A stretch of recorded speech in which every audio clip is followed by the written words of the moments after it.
주시는 하나님의 말씀을 우리 함께 교독해서 읽겠습니다. 신약성경 마태복음 15장 21절부터 28절까지 말씀입니다. 한 절씩 교독해서 읽겠습니다. 예수께서 거기서 나가사 두로와 시돈 지방으로 들어가시니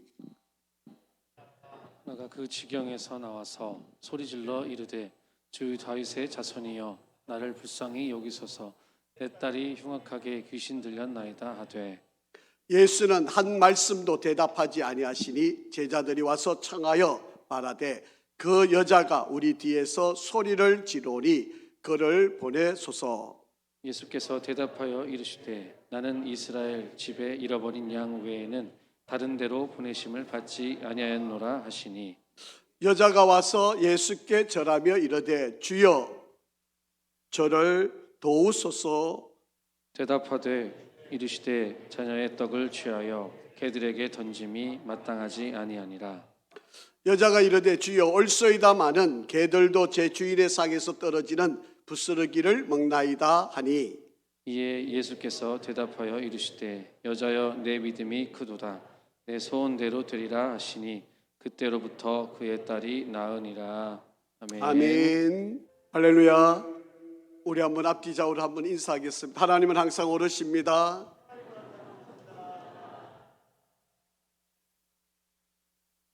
한 번 더 인사하겠습니다. 하나님은 항상 선하십니다.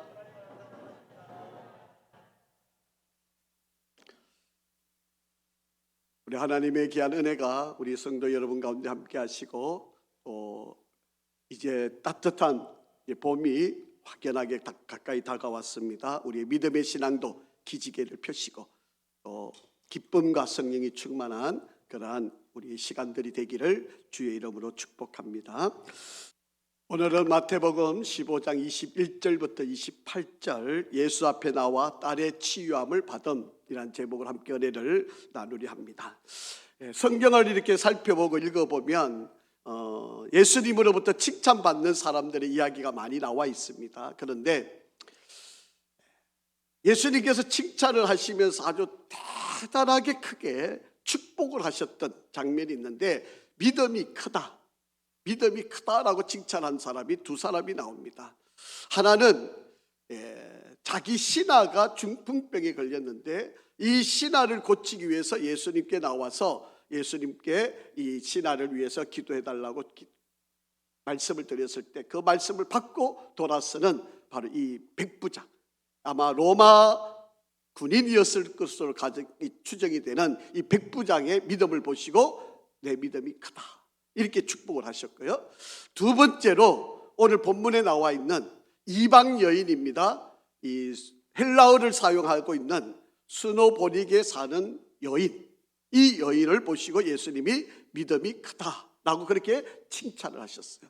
수많은 사람이 예수님께 나왔고 수많은 사람들이 병을 고치고 수많은 사람들이 예수님께 은혜를 덧입었지만 예수님께서 정작 내 믿음이 크다라고 말했던 사람은 두 사람이 나오는데 바로 로마 사람이었던 백부장 그리고 헬라어를 사용하고 있는 스노보닉의 이방 여인, 바로 이 두 사람입니다.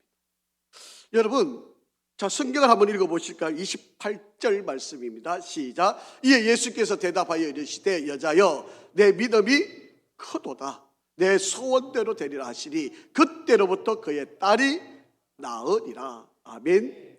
예수님께서 도대체 이 여인이 어떤 믿음을 가졌길래 크다, 내 믿음이 크다라고 이렇게 대단한 칭찬을 하셨을까? 저는 우리 교회 모든 성도 여러분들이 정말 주님 앞에 섰을 때 다 칭찬받는 성도이기를 원합니다. 그것도 누구보다도 큰 칭찬을 받는 여러분이 되기를 간절히 원합니다. 여러분, 이 여인에게 어떤 믿음이었어? 주님이 이렇게 내 믿음이 크다 그렇게 칭찬을 하셨을까? 한번 오늘 말씀을 한번 살펴보면서 저와 여러분이 지혜를 얻고 저와 여러분도 이런 믿음의 길에서 큰 승리가 있기를 간절히 바랍니다. 첫 번째는요, 한계 상황, 우리가 도저히 하나님께 나갈 수 없고 주님께 나갈 수 없는 한계들이 있는데 이 한계를 뛰어넘는 바로 그런 믿음이었기 때문에 우리 주님께서 이 여인을 향하여 큰 믿음의 사람, 믿음이 크다라고 그렇게 칭찬을 하신 것을 볼 수가 있습니다. 여러분, 우리가 종종 하나님께 기도하고 주님께 기도하면 주님께서 그래 조금 기다려봐, 아니야 그거는 너한테 주는 것이 좋지 않아, 조금 그것은 정말 내가 들어줄게, 이렇게 주님의 응답이 있다면 거절이어도 기다리라 그래도 또 응답을 해주셔도 여러분 주님께로부터 응답을 받는 내용이었다면 여러분 우리가 견디고 이겨내는 일이 그렇게 어렵지 않을 거 아니겠습니까? 그런데 우리가 구하는데도 우리가 아뢰는데도 우리가 그렇게 간절히 부르짖는데도 주님이 대답하지 않으신다면, 침묵하고 계신다면 여러분 우리가 믿음의 길에서 이겨내기가 쉽지 않겠죠. 여러분 우리가 그렇게 부르짖어 기도하는데 그 기도에 응답의 열매들이 있다면 여러분 우리는 얼마든지 이 어려운 세상 힘든 일들을 이겨낼 수 있을 것입니다. 그런데 주님께서 침묵하고 계신다면, 우리가 그렇게 기도하는데도 아무 대답이 없으시다면 여러분 힘드시지 않겠습니까? 어렵지 않겠습니까? 오늘 이 가나안 여인, 헬라어를 사용하고 전혀 하나님을 모를 것 같은 이 여인이 어떤 믿음을 가졌길래 우리 주님께서 이렇게 크게 칭찬을 하고 계시는 것일까? 여러분 이 여인을 이렇게 표현을 합니다. 헬라인이었다, 스노보니게에 사는 여인이었다라고 그렇게 이야기를 합니다. 여러분 사람이 어디에서 태어나느냐는 정말 중요합니다. 아마도 헬라어를 사용하고 스노보니게 여인이었으니까 이 사람들은 헬라 신을 믿는 사람이었을 것입니다. 뭐 하나님이 어떤 분인지 예수님이 어떤 분인지를 전혀 알 수 없는 바로 그런 환경에서 자란 사람이었습니다. 그래서 우리가 태어나는 환경이 그래서 중요한 것이겠죠. 여러분 우리들의 조상, 할아버지, 할머니 이상 되신 분들은 우리는 전혀 예수님을 알지 못했잖아요. 그러니까 당연히 뭐 불교 집안이면 불교 신자였을 거고 유교 집안이었으면 당연히 조상을 섬기는 그런 일들로 그게 죄인지 그게 나쁜 일인지 그게 뭐 전혀 무의식한 상태에서 우리는 그렇게 살아왔던 거 아닙니까? 여러분 천주교에서 태어나는 사람은요 그냥 부모님이 천주교인이면 자연스럽게 마리아가 우리의 중보자임으로 고백하면서 그렇게 살아갔을 겁니다. 여러분 내가 회교도에서 태어났으면 여러분 마호멧이 우리의 구원자인 것처럼 그렇게 믿고 그렇게 살아왔을 거예요. 전혀 꺼리낌 없이 전혀 문제의식 없이 그렇게 살아왔을 것입니다. 아마 이 여인도 다른 바 아니었을 거예요. 헬라 신을 조상의 우리들의 신으로 믿고 아마 열심히 제사하고 열심히 헬라 신을 섬기면서 살아왔을 것입니다. 그런데 예수님께 나와야 할 이유가 전혀 없는 거죠. 그런데 이 여인은 예수님께 나왔다는 거예요. 아니 예수님께 나와서 고백하기를 예수님을 주, 퀴리에 예수님을 주라고 그렇게 고백합니다. 여러분 우리가 지난번에도 살펴봤던 것처럼 다윗의 자손이라고 하는 것은 메시아, 유대인들이 그렇게 갈망하고 있는 메시아, 우리의 구원주라고 하는 고백이었다고 말씀드렸잖아요. 그런데 이 여인은 거기에가 덧붙여서 주, 다윗의 자손이여 라고 그렇게 고백을 하고 있다는 거죠. 여러분 아마 누군가가 전해주었는지 가르쳐주었는지는 알 수는 없는데 어쨌든 이 여인의 입에서 나온 고백은 주, 다윗의 자손이. 여러분 다윗의 자손이라고 고백하는 것도 어려운 일이었다는 거 우리가 알고 있잖아요. 그런데 이 여인은 이방 사람임에도 불구하고 예수님을 주, 다윗의 자손이여 이렇게 지금 고백을 하고 있다라고 하는 이야기입니다. 여러분 주라고 하는 말은요 우리 아까 장로님이 기도하셨지만 주인이다라고 하는 말이에요. 이 역사의 모든 것을 이끄시는 분이, 그리고 내 삶의 인생의 주인. 그래서 우리가 예수님을 고백할 때 주, 그분은 나의 주인입니다. 나의 모든 것을 다스리시는 분입니다. 나의 앉고 쓰고 생각하고 하는 모든 결정이 다 당신 손에 있습니다. 이 고백이 주라고 하는 말이거든요. 여러분 어느 누가 예수님이 내 인생의 주인이라고 그렇게 쉽게 고백하겠습니까? 정말로 인격적으로 예수님을 내 안에 모시지 않는 한 예수님을 내 인생의 주, 내 삶의 주인이라고 그렇게 고백하기가 쉽지 않은 이야기입니다. 그런데 이 여인은 예수님을 찾아 나와서 주 다윗의 자손이요 라고 그렇게 고백을 하고 있었다라고 하는 것입니다. 자, 마태복음 15장 22절입니다. 시작. 가난한 여자 하나가 그 지경에 나와서 소리 질러 이르되 주 다윗의 자손이여 나를 불쌍히 여기소서 내 딸이 흉악하게 귀신 들렸나이다 라고 이야기합니다. 여러분, 예수님을 주, 예수님을 다윗의 자손, 메시아, 우리를 구원하러 오신 구세주라고 지금 이렇게 고백을 하고 있다라고 하는 거예요. 여러분, 아무리 생각을 해도 이 가난한 여인, 헬라어를 사용하고 있고 헬라신을 믿었을 것으로 여겨지는 이 여인, 이방 사람이었어요. 그러니까 예수님을 안다, 예수님을 들었다, 예수님을 이해를 할 수 있지만 이 사람이 주 그리고 다윗의 자손이라고 고백했다는 것이 받아들이고 이해하는 것이 너무 힘든 부분이에요. 여러분 한번 생각해 보세요. 예수님을 2년 동안 따라다녔던 제자들조차도 예수님을 주라고 고백하지 못하고 있는데 어떻게 이방 여인이, 예수님에 대해서 전혀 알지 못하는 여인이 어떻게 예수를 주, 예수를 구세주라고 고백할 수 있겠느냐.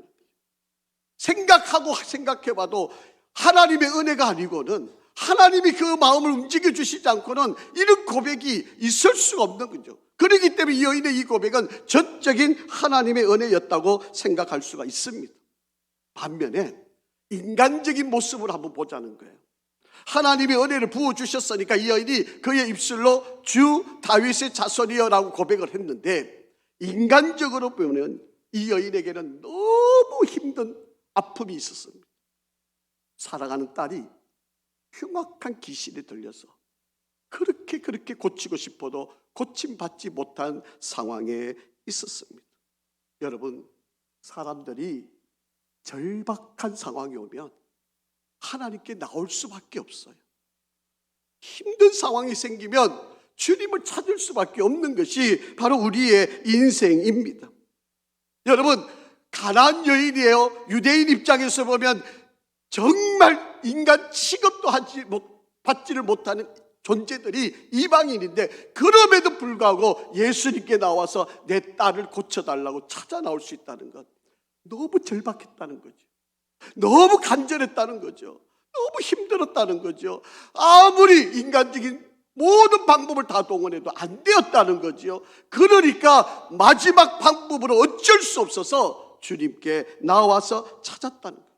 여러분, 우리 인생도 마찬가지입니다. 우리도 문제 앞에 봉착되어서 아무리 내가 발부둥을 쳐도, 내가 아무리 도움의 손길을 구해도 해결함을 받지 못할 때 마지막 심정으로 내가 나올 수 있는 것이 바로 주님 앞이에요. 주님 앞에 나와서, 주님, 내가 지금 이렇습니다. 내가 이런 형편입니다. 내가 이런 상황입니다. 이렇게 부르짖을 수밖에 없는 거예요. 여러분, 문제가 때로는 우리가 가는 길을 가로막아서 포기하게도 만들 수 있지만, 어떤 이들에게는 이 문제 때문에 주님을 찾아 나오고 주님께 간절히 부르짖고 주님께 매달릴 수밖에 없는 기회가 될 수 있다는 거예요. 여러분에게도 지금 나를 가로막고 있는 거, 나를 힘들게 하고 있는 거, 아무리 발부둥 쳐도 되지 않는 것이 있다면, 여러분, 아이고 난 해도 안 돼, 이렇게 포기하는 사람도 있겠지만, 어떤 이들은 그 문제 때문에, 그 아픔 때문에 주님께 찾아 나온다는 거예요. 자, 22절 한번 보실까요?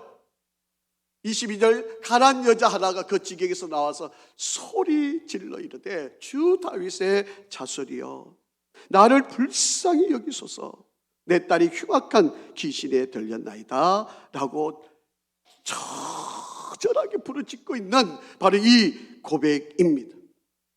여러분, 막연한 소원이 아닙니다. 아주 구체적으로 적당히 포장하고 있는 바로 그런 모습이 아닙니다.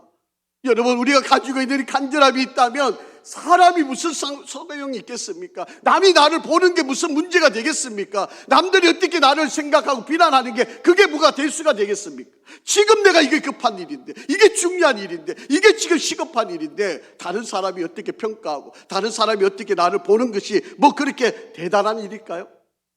공개적이어도 창피함과 두려움이 전혀 없는 바로 그런 상황에서 고백할 수 있는 말입니다.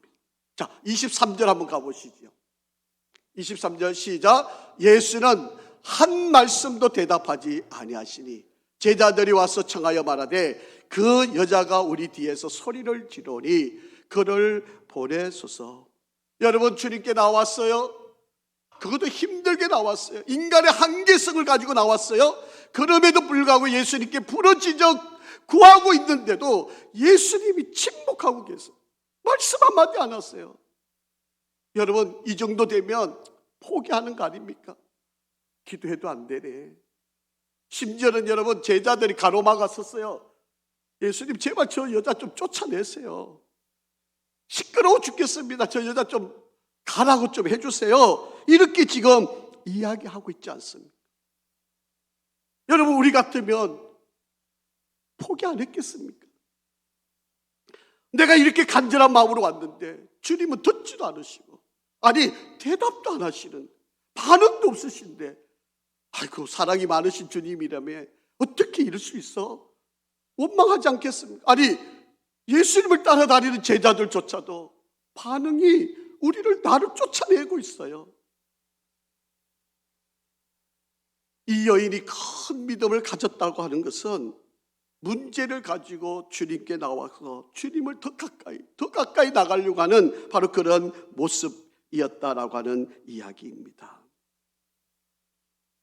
인격적으로 주님 앞에 조금 더 가까이, 이 문제를 통해서 하나님 앞에 더 가까이 가려고 하는 이 여인, 이것을 보고 우리 주님께서는 바로 믿음이 크다. 여러분, 때로는 우리도 인생을 살면서 이 문제 때문에 너무 힘겨워서 주님 앞에 나와, 이 문제가 아니고는 주님 앞에 나올 수 없는 우리들인데 이 문제 때문에 내가 주님 앞에 나왔을 때 부르짖어도 응답이 없다 여겨질 때 포기하지 마세요. 여러분, 거기서 끝을 내지 마세요. 거기가 마지막이 아닙니다.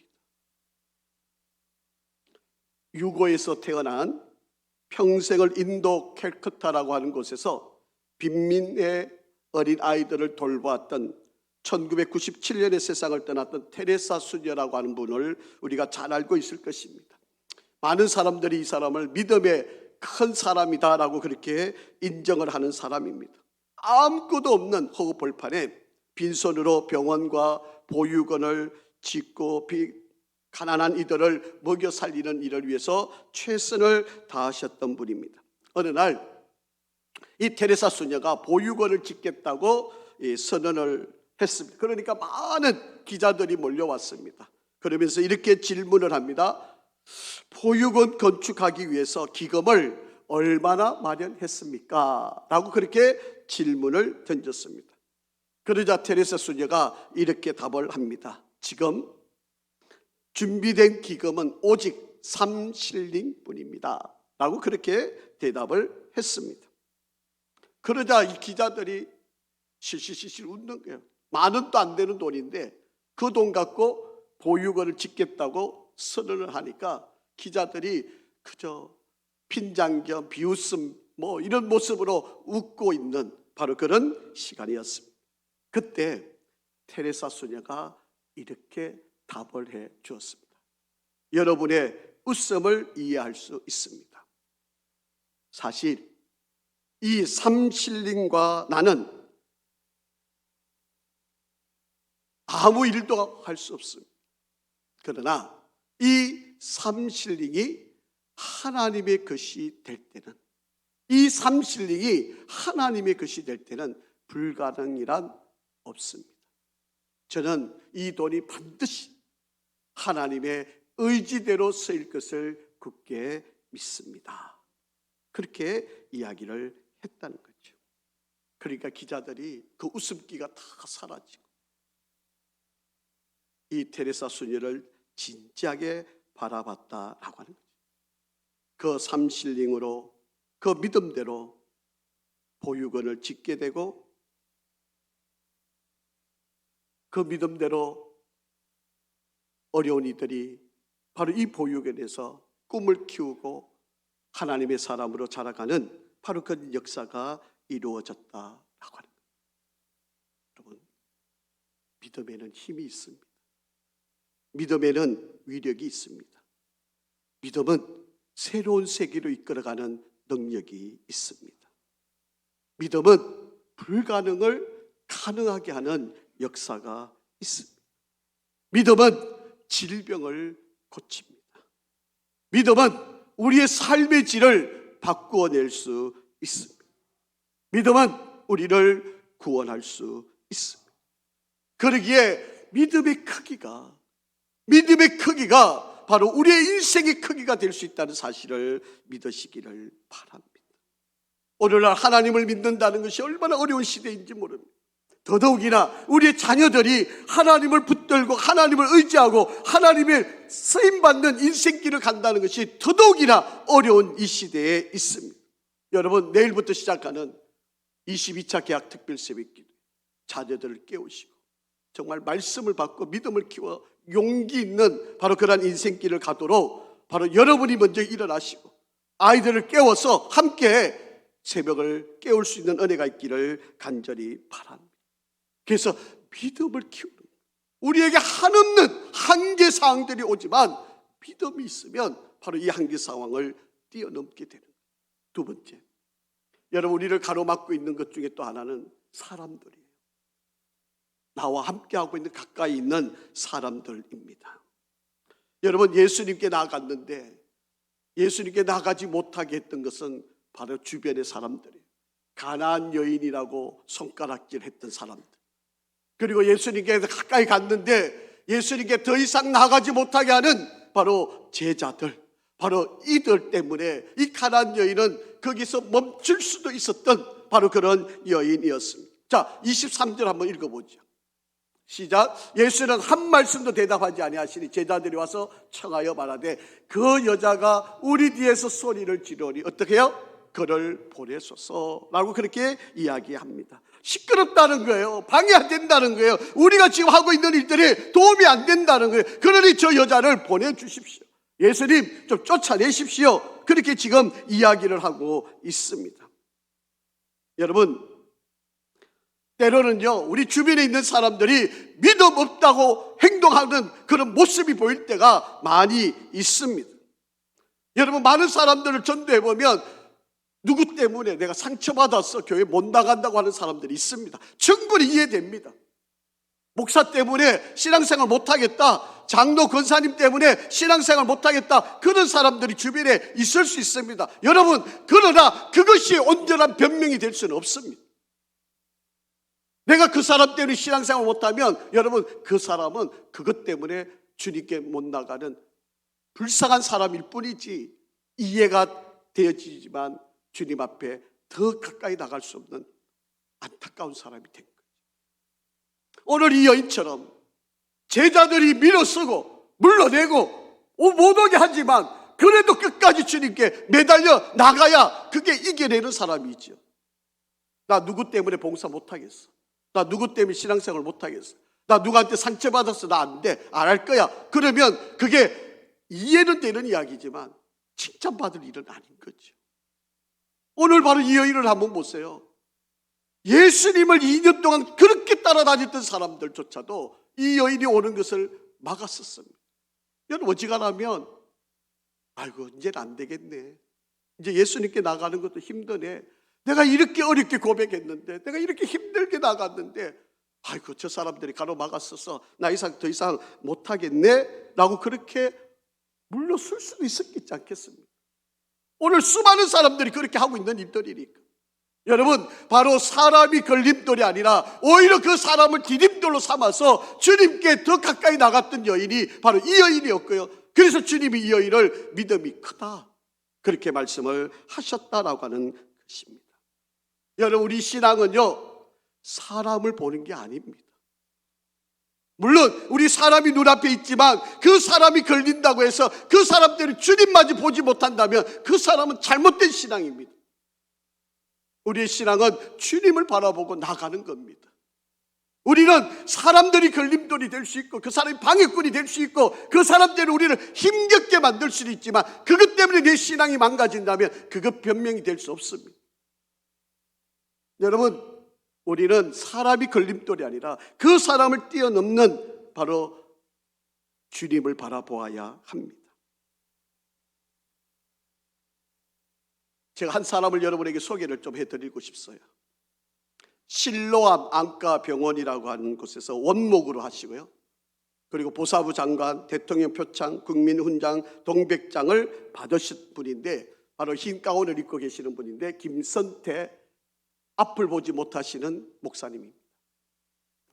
제가 부산에 있을 때도 이 목사님과 함께 이 지역에 앞을 보지 못하는 분들을 치료하는 일을 함께 했었던 일이 있는데요, 바로 이 김선태라고 하는 이 목사님은 자기가 쓴 책 가운데 33번 도전 끝에 이룬 신화라고 하는 책이 있습니다. 6.25 전쟁 때 부모님을 다 같이 잃어버렸어요.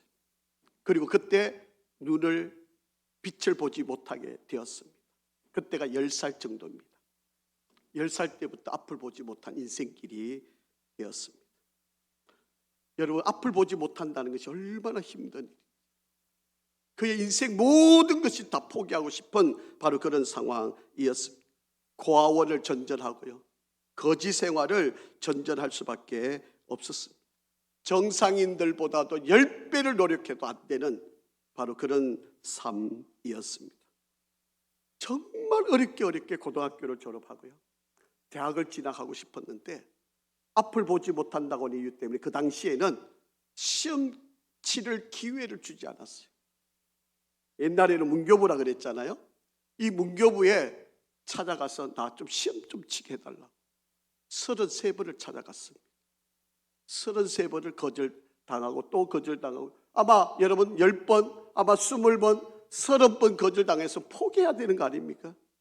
그런데 33번 만에 끈질긴 이 사람의 노력 때문에, 그래, 앞을 보지 못하는 당신이지만 그래도 시험 칠 자격을 주겠다고, 그래서 대학 수학 시험을 치게 되었습니다.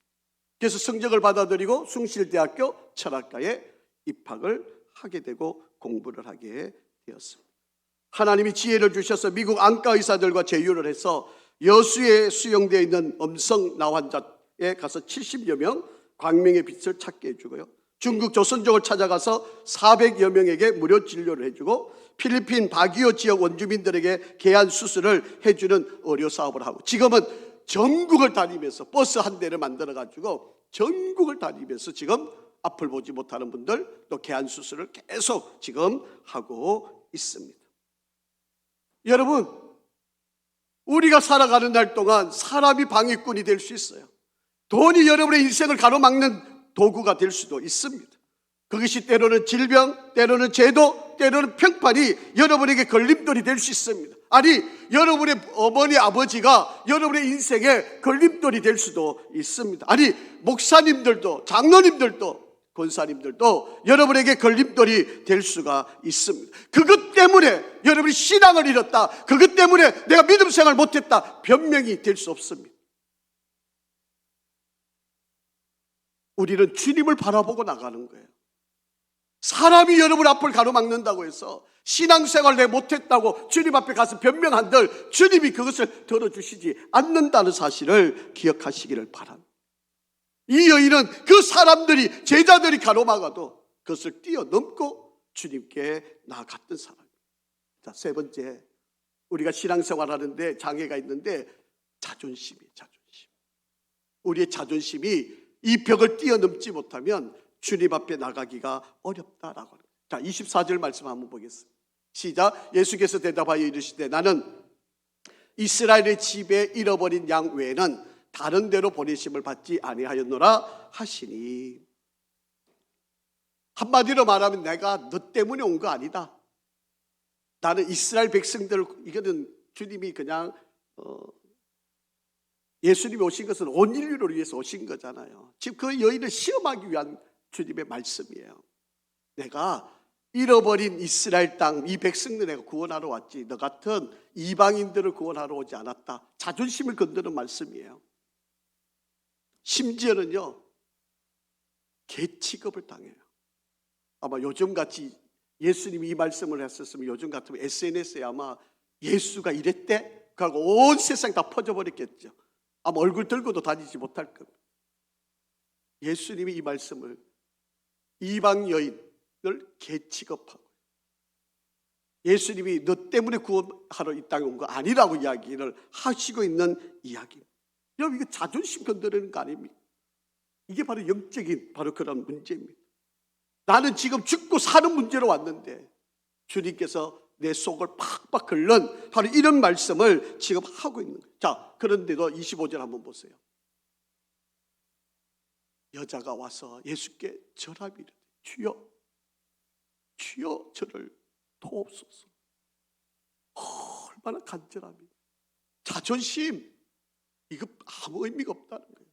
나는 오로지 내 딸, 흉악한 귀신 들린 내 딸이 낫는 것만 된다면 나 어떤 소리 들어도 괜찮습니다. 나 어떤 희생을 각오해도 괜찮습니다. 지금 그렇게 이야기하는 거예요. 자, 27절 한번 보세요.